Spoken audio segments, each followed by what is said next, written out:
नमस्कार, मैं doctor Vijaypal Singh are के छारा। आइए आज बात करते हैं बुखार, फीवर, टेम्परेचर। इस पर बहुत ही जल्दी जल्दी होने वाला एक रोग है बुखार। और बहुत बहुत किस्म है इसकी, बहुत तरह का बुखार होता है।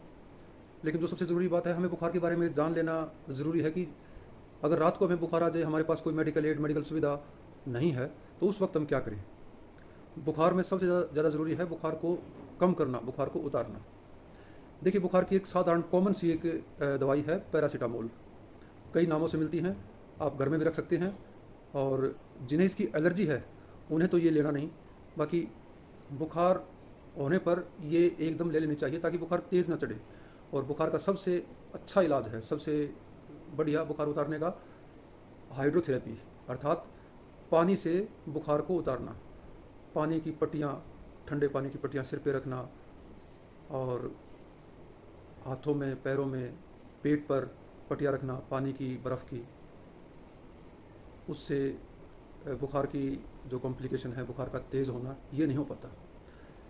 बुखार ज़्यादातर साल में ज़्यादातर होने वाले बुखारों में सबसे ज़्यादा है वायरल फ़ीवर, जिसे वायरल फ़ीवर कहते हैं। इसे अगर मैं साधारण भाषा में बताऊं तो यह एक मौसमी बुखार है। वायरल फ़ीवर कहते ही जो आम जनता है, आम लोग हैं, साधारण आदमी हैं, उनके दिमाग में पता नहीं क्या होता है कि पता नहीं कौन सा बुखार है। ये सदियों से चला चला आ रहा एक बुखार है, जिन्हें बड़े बुजुर्ग पहले मौसमी बुखार कहा करते थे। और ये 3 से 5 दिन, 7 दिन तक रहता है। अगर इस दौरान हम अपना खाना पीना सही रखे रहते हैं तो यह जल्दी जल्दी उतर जाता है।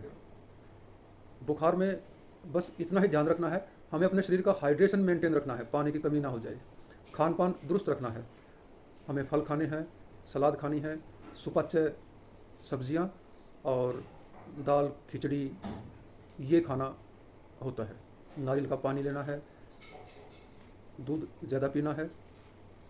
वायरल बुखार ही बहुत ज़्यादा होते हैं, और उसकी कहीं भी कोई विशेष ऐसी दवाई नहीं है कि किसी डॉक्टर के पास गए, उन्होंने कोई इंजेक्शन गोली दी और बुखार उतर गया। वायरल बुखार उतरने में 3 से 5 दिन लगते हैं। अगर मैं बुखारों की किस्म की गणना करूं तो बुखार viral, bacterial, allergic, auto immune, पता नहीं कितने तरह के बुखार हैं। लेकिन मेरा मकसद यह बुखारों का ये गिनाना नहीं कि कितने तरह के हैं, सिर्फ साधारण ये जानकारी है अगर हमारे पास दवाएं नहीं हैं तो बुखार हमें कैसे उतारना है। और वायरल बुखार में एक डेंगू बुखार भी है, ये भी वायरल बुखार है। इसका भी इन दिनों बरसात के बाद सर्दी शुरू होती है तो बहुत ज़्यादा संख्या हो जाती है डेंगू के पेशेंट्स, डेंगू के मरीजों की। और डेंगू का नाम लेते ही एक घबराहट, बेचैनी शुरू हो जाती है। चलो, बीमारी है, बीमारी से डरना चाहिए, लेकिन बीमारी से लड़ना भी तो हमें ही है जिन जो बीमार हो गए हैं। डेंगू में या किसी भी वायरल बुखार में अगर हमारा हाइड्रेशन पूरा है, हम अपना खाना पीना मेंटेन रखते हैं, तो इतना पक्का है कि प्लेटलेट कम नहीं होंगी। और डेंगू शॉक सिंड्रोम, जो एक जानलेवा रोग है, एक इसकी कॉम्प्लिकेशन है, वो भी नहीं होगा। आज का बस इतना ही, बाकी कल बुखारों की अलग अलग किस्म बताऊंगा। जय हिंद।